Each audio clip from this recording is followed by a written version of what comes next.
Shqipëri-Serbi, derbi i madh i Ballkanit, do të luhet në datën 7 qershor.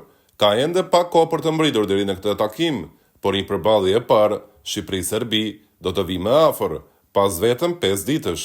Do të ketë pak a shumë të njëjtën shije. Më saktësisht, kjo ndeshje do të jetë Al Hilal Gwanju, e vlefshme për çerkfinalen e Champions League-s së Azisë, dhe gjithçka do të vendoset brenda 90 minutash, pa ndeshje kthimi. Por përse kjo ndeshje shihet si një përballje e parë, Shqipëri-Serbi, te Al Hilali ndodhen dy lojtarë të Serbisë, që për shumë kënd quhen edhe më të mirët e saj, Mitrovic dhe Milinkovic-Savic, të dy pjesëtar titullar dhe e rëndësishme e Al Hilalit. Nga ana tjetër, gjendet Yasir Hasani, lojtari i Shqipërisë, i cili mban kreun në Champions League-ën e Azisë me golat e shënuar.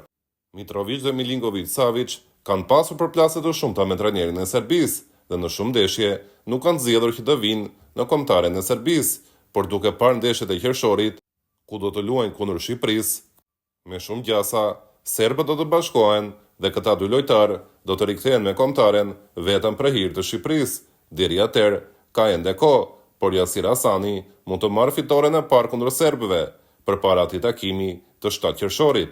Sot lojtari ynë, së bashku me ekipin e Gwanju, është nisur për në Jeddah, atje ku do të zhvillohet edhe ndeshja.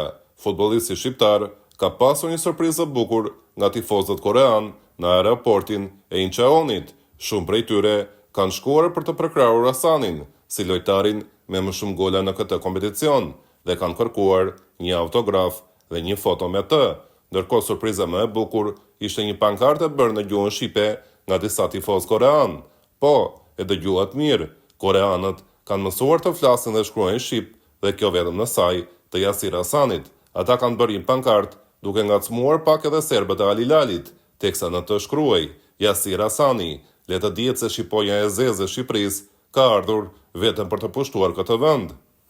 Një surprizë e bukur kjo që ka sjellë buzëqeshje edhe te vetë Yasir Hasani, i cili ka një mbështetje të madhe edhe nga tifozët korean, ndërsa sigurisht Milinkovic-Savic dhe Mitrovic do t'i japin atij një motiv shtesë, pa haruar emrat të tjerë të frikshëm që ka ekipi Al Hilalit në përbërje, teksa në mbrojtje ndodhet Koulibaly apo edhe Cancelo, që më parë ka qenë pjesë e Manchester Cityt.